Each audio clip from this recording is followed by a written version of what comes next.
Assalamualaikum warahmatullahi wabarakatuh. Waalaikumsalam warahmatullahi wabarakatuh. Alhamdulillahillazi arsala rasulahu bil huda wa dinil haqq yudhhirahu 'ala dini kullihi wa kafa billahi shahida. Asyhadu an la ilaha illallah wahdahu la syarikalah wa asyhadu anna Muhammadan abduhu wa rasuluh alladzi la nabiyya ba'da, amma ba'd. Qala Allah ta'ala fil kitabil karim, a'udzu billahi minasyaitonir rajim. Ulaika yuzzaunal ghurfata bima sabaru wa yulaqqawna fiha tahiyatan wa salama. Al-ayah amma ba'd. Ikhwatu iman rahimakumullah, ibu-ibu yang insyaallah yang dimuliakan oleh Allah.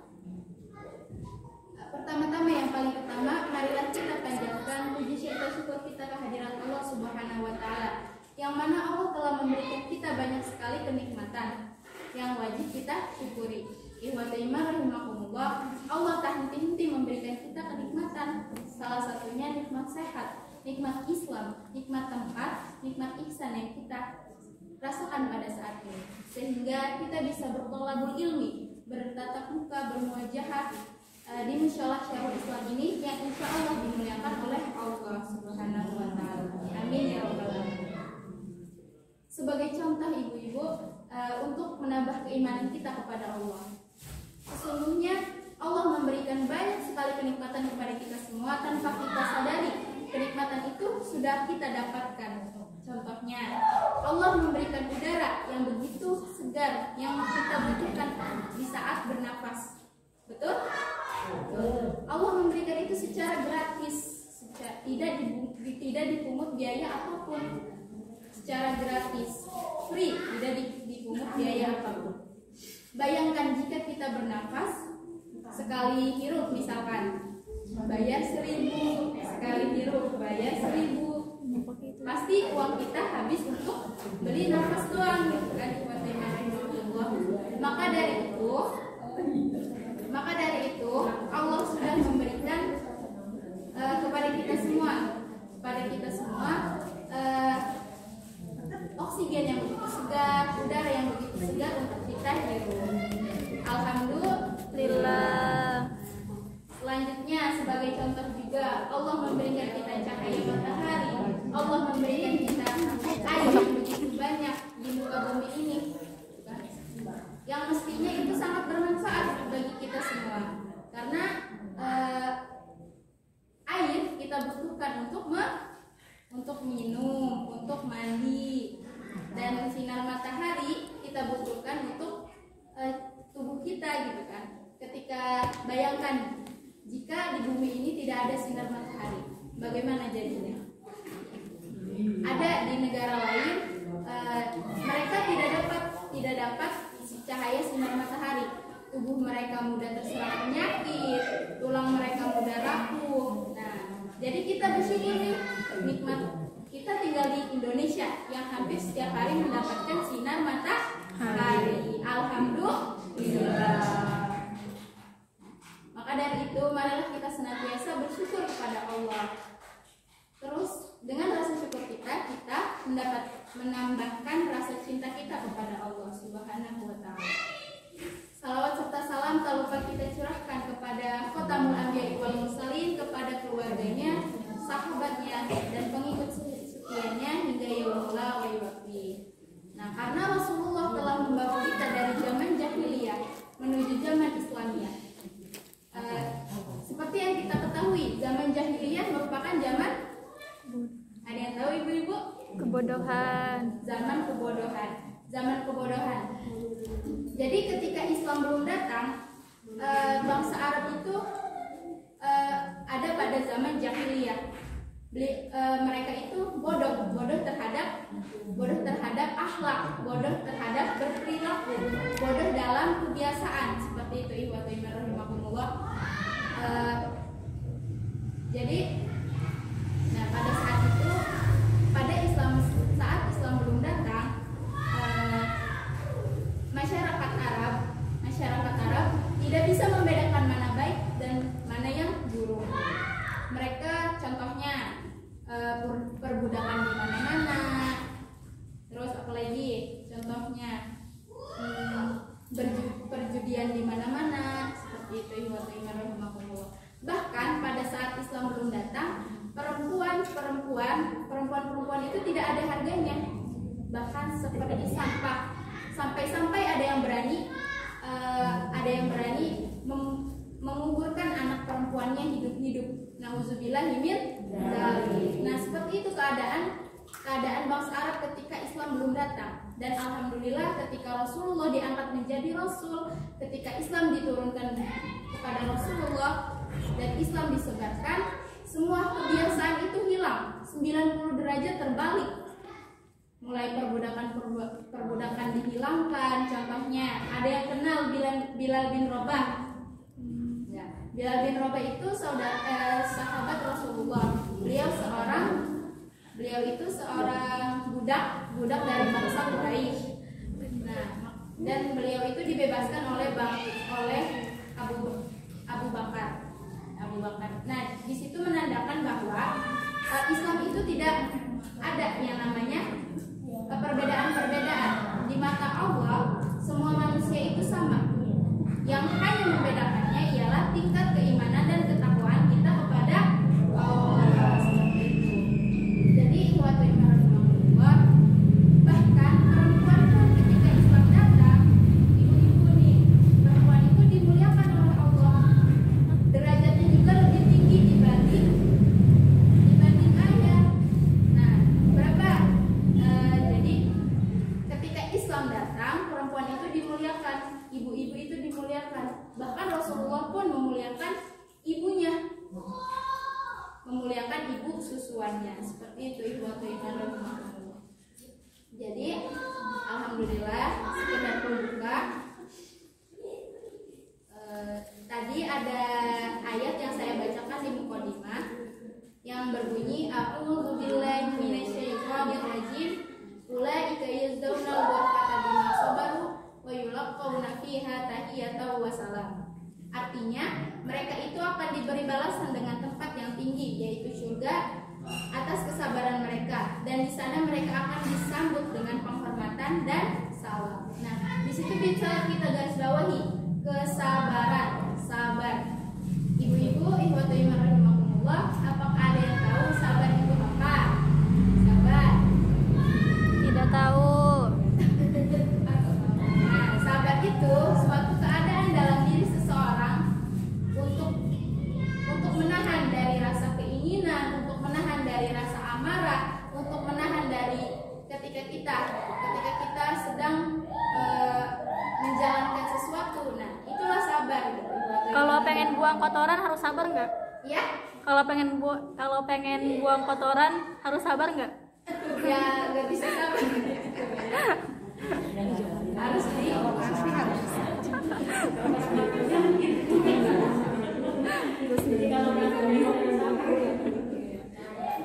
Jadi banyak gitu dari cerita gitu bahwa sabar itu hanya menahan dari cobaan, sabar itu hanya menahan dari musibah. Ternyata sabar juga ada di sini ada 3 macam. Yang pertama, sabar dalam menjalankan perintah Allah dan menjauhi larangan Allah, atau bertakwa. Sabar dalam bertakwa. Nah, yang pertama nih, bagaimana sih ketika kita bersabar dalam menjalankan perintah Allah? Nah, ketika kita menjalankan perintah Allah, nih, contohnya kita sholat gitu ya, ikhwatu iman rahimakumullah. Contohnya kita sholat. Nah, sholat itu kan harus khusyuk. Khusyuk itu hanya mengingat kepada Allah. Nah, di situ ada peranan sabar. Sabar untuk apa? Sabar untuk tidak mengingat apapun selain Allah. Nah, di situ ada peranan penting sabar ketika kita sholat. Seperti itu ikhwatu iman rahimakumullah. Dan bagaimana ketika kita bersabar dalam menjauhi larangan Allah? Bagaimana? Nah, itu sudah kita lakukan. Ketika kita tidak berbuat maksiat, kita sudah bersabar untuk tidak melakukan maksiat. Di situ kita sudah bersabar, kayak gitu. Jadi sabar yang pertama itu sabar dalam menjalankan perintah Allah dan menjauhi larangannya, atau sabar dalam bertakwa. Nah, sabar yang kedua ialah sabar sabar dalam ketika kita mendapat musibah, ketika kita mendapat ujian, ketika kita mendapat ejekan dari orang lain. Nah, di situ ada peranan sabar. Di situ bentuk sabar yang kedua. Nah, ketika kita mendapat musibah, ketika kita mendapat ujian dari Allah, kita di situ diperuntukkan untuk bersabar, jangan mengeluh gitu kan. Karena ketika Allah memberikan ujian kepada kita, itu tandanya Allah itu masih peduli kepada kita, masih peduli kepada kita. Ini mah ketika mendapat musibah sedikit udah ngeluh, harusnya bersabar. Nah, seperti itu ikhwatu iman rahimakumullah. Jadi ketika kita diejek orang juga, janganlah kita sesekali balas dendam, apalagi jangan sesekali kita marah, apalagi ingin membalas dendam. Ada suatu kisah Rasulullah. Di sini ada kisah Rasulullah. Nah, ketika itu beliau lewat di depan rumah seorang perempuan tua, dan Rasulullah pun ketika lewat di rumah perempuan tua tersebut, dia selalu dihina, bahkan sampai diludahi. Beliau diludahi. Apakah Rasulullah marah? Tidak. Rasulullah tidak marah. Rasulullah itu di situ ada peranan Rasulullah dalam bersabar. Seperti itu. Jadi ketika Rasulullah lewat, terus tiap hari diludahi, dihina oleh perempuan tua tersebut, dan suatu ketika Rasulullah lewat lagi gitu kan, Rasulullah heran, tidak ada tuh perempuan tua tersebut, itu tidak ada. Dan Rasulullah bertanya kepada seorang pemuda, "Wahai pemuda, perempuan tua tersebut kemana?" Nah, pemuda itu pun menjawab, "Oh, perempuan tersebut sedang jatuh sakit keras." Apakah Rasulullah merasa senang? Tidak, Rasulullah tidak merasa senang. Rasulullah malah merasa sedih, dan Rasulullah malah menengok atau menjenguk perempuan tua tersebut. Padahal perempuan tua tersebut itu sudah menghina Rasulullah, sudah meludahi Rasulullah kayak gitu. Terus perempuan tersebut berbicara kepada Rasulullah, "Wahai Rasulullah, mengapa engkau mau menjengukku padahal diriku selalu meludahimu, selalu menghinamu?" Dan Rasulullah menjawab, "Di agama tidak diajarkan untuk balas dendam. Di agamaku diajarkan untuk bersabar." Disitulah. Jadi ketika kita bersabar, ketika kita bersabar, Allah akan memberikan pertolongan kepada kita. Kita yakin bahwa Allah itu peduli kepada kita. Seperti itu. Ikhwatu iman rahimahumullah, ibu-ibu yang dimuliakan oleh Allah. Nah, itu sabar yang kedua. Tadi sabar yang pertama apa, ibu-ibu? Masih ingat? Sabar terhadap Sabar yang pertama itu sabar dalam menjalankan perintah Allah dan menjauhi larangan Allah. Sabar dalam bertakwa. Nah, sabar yang kedua tadi apa?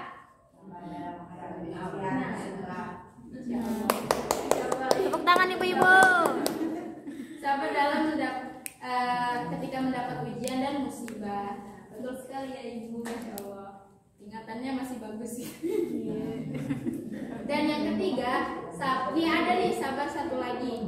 Sabar dalam mendapat hal kesenangan. Jadi ketika kita mendapat kesenangan juga kita harus bersabar. Bersabar untuk apa? Contohnya, ketika kita mendapatkan harta dari Allah, ketika kita mendapatkan rizki dari Allah. Nah, kita di situ ada peranan penting sabar. Sabar apa? Sabar untuk menggunakan harta tersebut dengan bijaksana, tidak menggunakan harta tersebut dengan maksiat seperti itu. Jadi di situ ada peranan penting sabar. Dan Allah juga, Islam juga sudah mengatur bagaimana cara kita menggunakan harta. Bagaimana cara kita menggunakan harta kita supaya berkah. Bagaimana? Ada yang tahu ibu-ibu? Tidak. Dengan cara berzakat tuh. Jangan lupa berzakat itu perlu. Karena ingat, di setiap harta orang kaya itu terdapat hak orang miskin. Jadi Allah telah menjelaskan, Allah telah memerintahkan kita untuk berzakat. Nah, supaya harta kita berkah, supaya kita juga mendapatkan ridhonya Allah dan surganya Allah. Amin ya robbal alamin. Nah, di situ. Jadi ketika bersabar itu tidak hanya ketika kita mendapat musibah, ketika kita mendapat cobaan, ketika kita mendapat kesenangan pun harus bersabar. Nah, seperti itu ikhwatul iman rahimakumullah. Ibu-ibu yang dimuliakan oleh Allah, tadi sebagai pengingat lagi, sabar pertama itu dalam menjalankan perintah Allah dan menjauhi larangan Allah atau bertakwa. Sabar yang kedua ketika kita mendapatkan ujian atau ketika kita mendapat musibah dan ketika kita mendapat ejekan dari orang lain. Sabar yang ketiga yaitu ketika kita mendapat kesenangan. Nah, seperti itu. Jadi sabar itu bermacam-macam. Jadi kita harus mengetahui untuk mendekatkan diri kita kepada Allah dan untuk mendapatkan surganya Allah. Karena di sini sudah dijelaskan tadi di ayat, mereka itu akan diberi balasan dengan tempat yang tinggi, yaitu surga, atas kesabaran mereka. Dan di sana mereka akan disambut dengan penghormatan dan salam. Nah, ketika kita bersabar, senantiasa bersabar, insya Allah akan meninggikan derajat kita dan menempatkan diri kita di surganya Allah. Amin ya robbal alamin. Jadi seperti itu ikhwatul iman rahimakumullah. Mungkin karena udah malam juga, karena masih ada 2 rekan saya yang mau ceramah juga, kurang lebihnya mohon maaf. Ditutup sama doa. Rabbana la tuzigh qulubana ba'da idh hadaitana wa hab lana min ladunka rahmah innaka antal wahhab. Rabbana atina fid dunya hasanah wa fil akhirati hasanah wa qina adzabannar. Wassalamualaikum warahmatullahi wabarakatuh.